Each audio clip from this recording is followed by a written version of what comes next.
الحمد لله رب العالمين والصلاة والسلام على سيد الأنبياء والمرسلين نبينا محمد وعلى آله وأصحابه أجمعين أما بعد. أعوذ بالله السميع العليم من الشيطان الرجيم. بسم الله الرحمن الرحيم. وجاء المعذرون من الأعراب ليؤذن لهم، اور بدویوں میں سے بہانہ بنانے والے آئے تاکہ ان کو اجازت دی جائے. فقعد الذين كذبوا الله ورسوله، اور وہ لوگ بیٹھے رہے جنہوں نے اللہ اور اس کے رسول کو جھٹلایا. سَيُصِيبُ الَّذِينَ كَفَرُوا مِنْهُمْ عَذَابٌ أَلِيمٌ، ان قریب ان لوگوں کو جنہوں نے کفر کیا ہے ان میں سے دردناک عذاب پہنچے گا.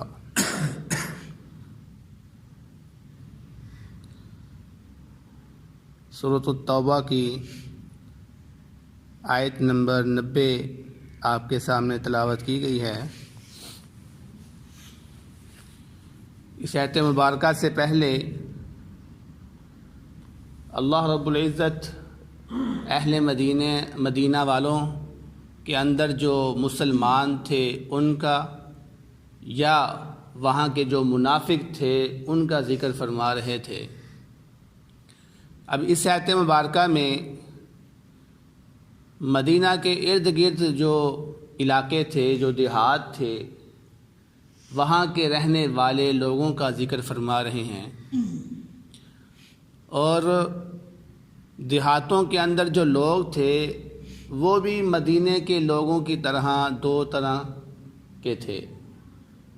یعنی ان میں کچھ منافق تھے، جھوٹے بہانے بنانے والے تھے، اور کچھ ان میں ایسے لوگ تھے جو حقیقی طور پر مسلم اور مخلص تھے. تو جہاں پر اللہ رب العزت نے فرمایا کہ بدویوں میں سے کچھ لوگ آئے بہانہ بنانے کے لیے، اب ان کا بہانہ وہ سچا بھی ہو سکتا ہے اور ان کا بہانہ وہ جھوٹا بھی ہو سکتا ہے. اس لیے مفسرین نے یہاں پر دونوں رائے بیان کی ہیں کہ اس جملے سے مراد سچا بہانے والے بھی ہیں، یعنی جو واقعتاً ہی مسلمان تھے اور وہ معذور تھے، مجبور تھے، وہ جہاد پر نہیں جا سکتے تھے، اس لیے وہ نبی پاک صلی اللہ علیہ وسلم کے پاس آئے تاکہ وہ اجازت آپ سے طلب کر سکیں کہ ہم جہاد پر نہیں جا سکتے، ہم مجبور ہیں. اور اس سے مراد یہ بھی ہو سکتا ہے کہ وہ جھوٹے لوگ ہو جن کا عذر حقیقی عذر نہیں تھا، لیکن وہ بہانے بنا کر جہاد سے اپنے آپ کو بچانا چاہتے تھے. تو اس کے بعد اگلے جملے میں فرمایا اللہ رب العزت نے وقعد الذین کذبوا اللہ ورسولہ، کچھ لوگ تو ایسے تھے جو اپنے گھروں میں ہی بیٹھے رہے، یعنی انہوں نے یہ زحمت ہی نہیں کی کہ وہ اللہ کے نبی صلی اللہ علیہ وسلم کے پاس آئیں اور ان سے آ کر اجازت طلب کر لیں کہ ہم نہیں جانا چاہتے، بلکہ وہ اپنے گھروں میں ہی بیٹھے رہے، کیونکہ وہ لوگ اللہ اور اس کے رسول کو جھوٹا تسلیم کرتے تھے، جھوٹا تصور کرتے تھے. اس لیے انہوں نے اس چیز کی زحمت نہیں کی کہ ہم اللہ کے نبی کے پاس جا کر معذرت کر لیں یا کوئی عذر کر لیں یا کوئی بہانہ بنا لیں. تو اللہ رب العزت نے فرمایا سَيُصِيبُ الَّذِينَ كَفَرُوا مِنْهُمْ عَذَابٌ عَلِيمٌ، ایسے لوگ جنہوں نے کفر کیا ہے اللہ رب العزت ان قریب ان کو دردناک عذاب سے نوازے گا. پھر آگے فرمایا لَيْسَ عَلَى الضُّعَفَاءِ ولا على المرضى ولا على الذين لا يجدون ما ينفقون حرج، ہاں ان لوگوں پر کوئی حرج نہیں ہے، ان لوگوں پر کوئی گناہ نہیں ہے جو حقیقی طور پر کمزور تھے، جو بیمار تھے، اور وہ لوگ کہ جن کے پاس سفر پہ نکلنے کے لیے کچھ نہیں تھا. یہ جو پیچھے اللہ رب العزت نے عذاب کا ذکر کیا ہے، اللہ رب العزت فرماتے ہیں اس عذاب سے وہ لوگ بری الذمہ ہیں، مستثنیٰ ہیں جو حقیقی طور پر کمزور تھے. اور کمزور میں کون کون آتا ہے؟ کمزور میں چھوٹے بچے آ گئے، عورتیں آ گئیں، اس طرح کے لوگ سارے کمزور میں آئے تھے، یا جن کے پاس جن کی طاقت نہیں ہے، بوڑھے ہو گئے ہیں، لنگڑے ہیں، لونڈے ہیں، یہ سارے کمزور میں آ جاتے ہیں۔ اور بیمار جو حقیقی طور پر بیمار ہے، تندرست نہیں ہے، وہ اس کے اندر آ گئے۔ اور تیسرے نمبر پر وہ لوگ کہ جن کے پاس زیادہ راہ نہیں تھا، سفر بڑا لمبا ہے، 600 کلومیٹر کی لمبائی ہے سفر کی، لیکن سواری نہیں ہے پاس، کھانے پینے کا بندوبست نہیں کر سکتے، کیسے سفر کریں؟ مشکل ہے۔ اس لیے یہ لوگ واقعتاً ہی مجبور ہے، اور ان کا عذر جو ہے وہ اللہ رب العزت کے ہاں قابل قبول ہے۔ اور پھر آگے فرمایا کہ اذا نصحوا للہ ورسولہ، شرط یہ ہے کہ یہ لوگ اللہ اس کے رسول کے ساتھ خیر خواہی کرنے والے ہوں، مخلص ہونے چاہیے، پھر ان کا یہ عذر اللہ رب العزت کے ساتھ قابل قبول ہے۔ جیسا کہ ایک دوسرے مقام پہ اللہ رب العزت نے فرمایا الدین النصیحہ، دین تو خیر خواہی کا اصل میں نام ہے۔ تو اسی جگہ پر یہاں پر بھی یہ فرمایا کہ یہ لوگ اگر خیر خواہی کرتے ہیں اللہ کے ساتھ، اس کے رسول کے ساتھ، یعنی مخلص ہیں، اپنا خلوص پیش کرتے ہیں، تو پھر ان پہ کوئی حرج نہیں ہے، پھر یہ گناہ گار نہیں ہیں۔ ما علی المحسنین من سبیل، پھر یہ تو احسان کرنے والے ہوئے، تو احسان کرنے والوں پر اعتراض کا کوئی راستہ نہیں ہے، اس پر ہم اعتراض نہیں کر سکتے۔ واللہ غفور الرحیم، اور اللہ رب العزت بخشنے والا، رحم کرنے والا ہے۔ وَلَا عَلَى الَّذِينَ إِذَا مَا آتَوْكَ لِتَحْمِلَهُمْ، اور نہ ہی ان لوگوں پر کوئی اعتراض ہے جو آپ کے پاس بار بار آتے رہے تاکہ آپ ان کو سواریاں دیں۔ قُلْتَ لَا أَجِدُ مَا أَحْمِلُكُمْ عَلَيْهِ، تو آپ صلی اللہ علیہ وسلم فرمایا میرے پاس کوئی سواری نہیں ہے تمہیں دینے کے لیے۔ یعنی صحابہ میں سے کچھ ایسے بھی صحابہ تھے جو نبی پاک صلی اللہ علیہ وسلم کے پاس بار بار چکر لگاتے تھے، اے اللہ کے نبی ہمارے پاس سواریاں نہیں ہیں، آپ ہمیں سواریاں دے دیں، ہم آپ کے ساتھ چلنے کے لیے تیار ہیں۔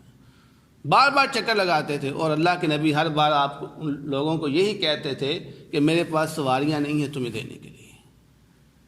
اب یہاں پہ اندازہ لگائیں کہ اللہ کے نبی کے پاس سواریاں لینے کے لیے آ رہے ہیں، اور اللہ کے نبی کیا کہہ رہے ہیں؟ میرے پاس سواریاں نہیں ہیں، کیونکہ جتنا فنڈ جمع کیا تھا وہ سارا لوگوں میں تقسیم ہو گیا تھا، اور مال نہیں تھا کہ لوگوں میں تقسیم کر سکے۔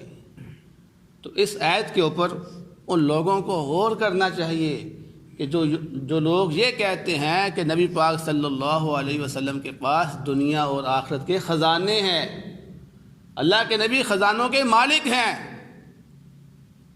یہاں پر اللہ رب العزت کیا فرما رہے ہیں؟ میرے پاس تمہیں دینے کے لیے سواریاں نہیں ہیں، اور یہ لوگ کہتے ہیں کہ اللہ کے نبی خزانوں کے مالک ہیں، اس لیے جب تم مانگو تو اللہ کے نبی سے مانگو، ہمیں روزی دینے والا، ہمیں رزق دینے والا کون ہے؟ اللہ کے نبی ہیں۔ اللہ کے نبی یہاں پر تو سواریوں کے محتاج ہو رہے ہیں، تو وہ خزانوں کے مالک کیسے ہو سکتے ہیں؟ اس لیے دنیا اور آخرت کے خزانوں کا مالک صرف اللہ رب العزت ہے، نبی پاک صلی اللہ علیہ وسلم نہیں۔ اگر وہ خزانوں کے مالک ہوتے تو یہاں پر اپنے صحابہ کو یہ جواب نہ دیتے کہ میرے پاس تو تمہیں دینے کے لیے سواریاں بھی نہیں ہیں۔ اور پھر اللہ تعالیٰ نے آگے کیا فرمایا؟ فرمایا تولوا واعینہم تفیض من الدمع حزنا، وہ جب واپس لوٹتے تھے تو ان کی آنکھوں سے آنسو نکل رہے ہوتے تھے حزن کی وجہ سے کہ یار ہماری کیا کیفیت ہے، آج ہمارے پاس سواری نہیں ہے جس کی وجہ سے ہم جہاد پہ نہیں جا سکتے۔ ان کو اتنا دکھ ہوتا تھا کہ ہم جہاد سے محروم ہو رہے ہیں، کس وجہ سے؟ ان سواریوں کی وجہ سے، کیونکہ ان کے پاس خود بھی سواریاں نہیں تھے، غریب تھے، اور اللہ کے نبی صلی اللہ علیہ وسلم کے پاس بھی سواریاں نہیں تھیں۔ اللہ یجدوا ما ينفقون، کہ انہوں نے نہیں پایا اس چیز کو جو وہ خرچ کر سکیں جہاد کے اوپر۔ تو یہی لوگ حقیقی عذر والے ہیں، جو چاہت رکھتے تھے، خواہش رکھتے تھے کہ ہم جہاد پہ جائیں، کیونکہ یہ جانتے تھے جہاد کا رتبہ بہت اعلیٰ ہے۔ اور نبی کریم صلی اللہ علیہ وسلم نے پھر انہی لوگوں کے بارے میں بیان کیا تھا جب آپ غزوہ تبوک سے واپس آ رہے تھے۔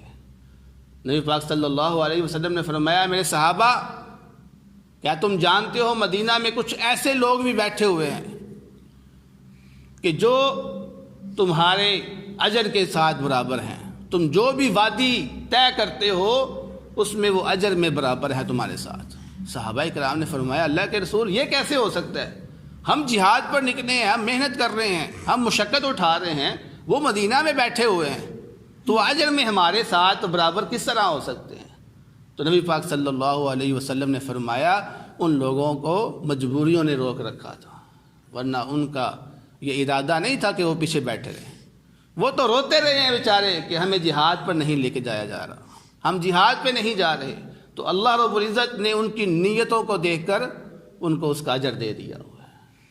اس لیے انسان کا ارادہ ہونا چاہیے، انسان کا ہر ٹائم نیکی کرنے کا ارادہ ہونا چاہیے، خواہشات پیدا کرنی چاہیے انسان کو کہ میں نے نیکی کرنی ہے، میں نے یہ بھی کام کرنا ہے، میں نے یہ بھی کام کرنا ہے۔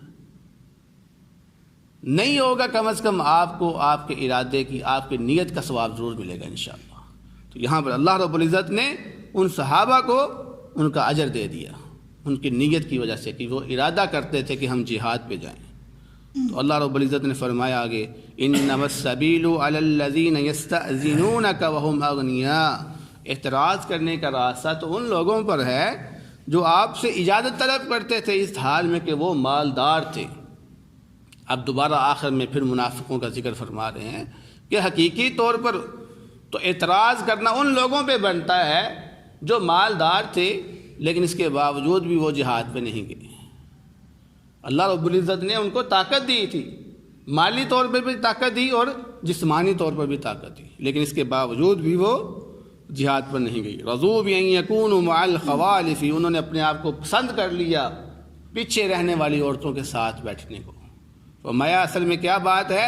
وطبع اللہ علی قلوبہم، حقیقت یہ ہے کہ اللہ رب العزت نے ان کے دلوں پہ مہر لگا دی، فہم لا یعلمون، پس وہ نہیں جانتے، یعنی اس مہر کو نہیں جانتے کہ اللہ رب العزت نے ان کے دلوں کے اندر مہر لگا دی ہوئی ہے، اس لیے وہ جہاد پر نہیں جا رہے۔ یا اس کا معنی یہ بھی ہو سکتا ہے کہ وہ اصل میں جہاد کی فضیلت کو نہیں جانتے، اس کا جو اجر ہے، اس کا جو ثواب ہے اس کو نہیں جانتے، اس لیے وہ آرام سے پیچھے عورتوں کے ساتھ بیٹھے ہوئے ہیں اور اس چیز کو وہ پسند کر رہے ہیں کہ ہم بڑے خوش نصیب ہیں کہ ہم پیچھے رہ گئے۔ اصل میں وہ خوش نصیب نہیں ہیں، اصل میں وہ بد نصیب ہیں کہ وہ بہت عظیم اجر سے محروم ہو گئے۔ تو دعا ہے اللہ رب العزت سے جو سنا ہے اس پر عمل کرنے کی توفیق عطا فرمائے۔ بہترین صدقہ جاریہ حاصل کرنے کے لیے اس ویڈیو کو لائک، کمنٹ اور شیئر کرنا مت بھولیں۔